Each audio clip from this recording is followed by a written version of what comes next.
અમદાવાદના સુભાષ બ્રિજને લઈને મોટા સમાચાર સામે આવ્યા છે।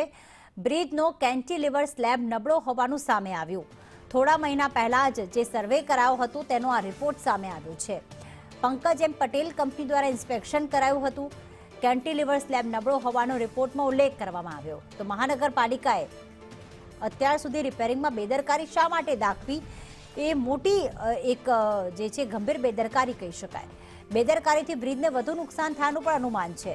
એટલે જે વાત હતી કે 2 મહિના પહેલા સર્વે થયો હતો પણ રિપોર્ટ પણ આવી ગયો હતો, તેમ છતાં મહાનગરપાલિકાએ સુભાષ બ્રિજને રિપેર કરવાની, કેન્ટિલીવરને રિપેર કરવાની કામગીરી હાથ ન ધરતા જ્યારે એક મોટું ગાબડું પડ્યું, સ્લેબ નીચે પડ્યો, ત્યારે ખ્યાલ આવ્યો કે સુભાષ બ્રિજ તો અત્યારે જે છે તે એવી સ્થિતિમાં આવી ગયો છે કે ગમે ત્યારે ધરાશાયી પણ થઈ શકે છે।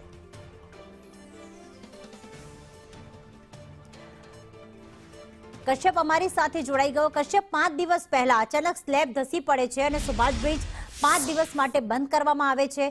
રિપેરિંગની જરૂરિયાત હતી, એ રિપોર્ટ મહાનગરપાલિકા પાસે આવી ગયો હતો, તેમ છતાં રિપેર ન કર્યો, ત્યારે આ ગંભીર પરિસ્થિતિ સર્જાઈ છે।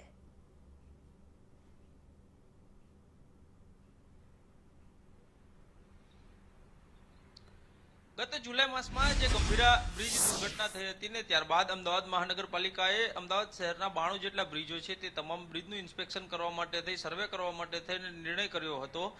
ઇન્સ્પેક્શનની કામગીરી પણ કરવામાં આવી હતી। આ સુભાષ બ્રિજ જે છે તે હાલ બંધ કરવામાં આવ્યો છે, પરંતુ એક ચોંકાવનારો ખુલાસો એ થયો છે કે અગાઉ જ્યારે ઇન્સ્પેક્શન કરવામાં આવ્યું ને ત્યારે આ બ્રિજનું કેન્ટિલીવર છે તેનો ઉપરનો હિસ્સો છે તે ડેમેજ હોવાનો આ રિપોર્ટમાં ખુલાસો કરવામાં આવ્યો હતો। જે કંપનીને કામ સોંપવામાં આવ્યું હતું, પંકજ એમ પટેલ, તેમના દ્વારા રિપોર્ટ સબમિટ કરવામાં આવ્યો ને તેમાં આ વાતનો ઉલ્લેખ કરવામાં આવ્યો હતો કે કેન્ટિલીવર છે તે ડેમેજ થયેલું છે, ક્ષતિગ્રસ્ત છે।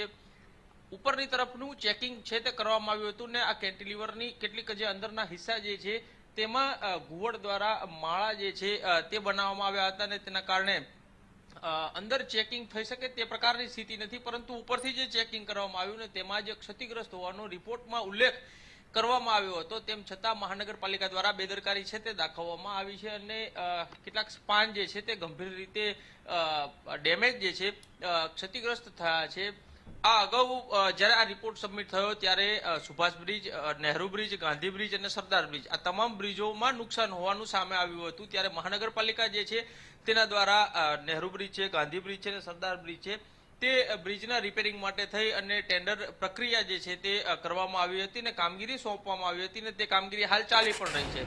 પરંતુ બેદરકારી સૌથી મોટી એ કહી શકાય કે ત્યારે આ સુભાષ બ્રિજ છે તેને રિપેરિંગ માટે થઈ અને કોઈ નિર્ણય કરવામાં નહોતો આવ્યો અને બેદરકારી મહાનગરપાલિકા દ્વારા દાખવવામાં આવી હતી ને તેના કારણે આ બ્રિજ જે છે તેને વધારે નુકસાન થયું છે અને હાલ સ્થિતિ એ થઈ કે મોટી તિરાડો અહીં પડી ગઈ છે ને એ તિરાડો પડી જવાના કારણે બ્રિજને બંધ કરવાની ફરજ જે છે તે મહાનગરપાલિકાને પડી હતી। પ્રથમ 5 દિવસ બ્રિજ બંધ કર્યો હતો ને 4 કંપનીઓ જે એમ્પેનલ કરવામાં આવી હતી તેના દ્વારા આ ઇન્સ્પેક્શનની કામગીરી કરવામાં આવી હતી ને તેમાં એકમત સધાયો ન હતો ને તેના કારણે બ્રિજ જે છે તે વધુ 15 દિવસ માટે બંધ કરવાનો નિર્ણય જે છે તે મહાનગરપાલિકાએ લીધો છે ને ત્યારે હવે આઈઆઈટી રૂડકી એટલે કે ઉત્તરાખંડની આ સંસ્થા છે અને આઈઆઈટી મુંબઈ આ બંને સંસ્થાઓ છે તેના દ્વારા હવે ઇન્સ્પેક્શન કરવામાં આવશે, તમામ બાબતે ચકાસણી કરવામાં આવશે અને બ્રિજનું ટેમ્પરરી સમારકામ કરવું કે પછી બ્રિજને તોડી અને નવો બનાવવાની જરૂરિયાત છે તેનો રિપોર્ટ સબમિટ કરવામાં આવશે અને તે રિપોર્ટ છે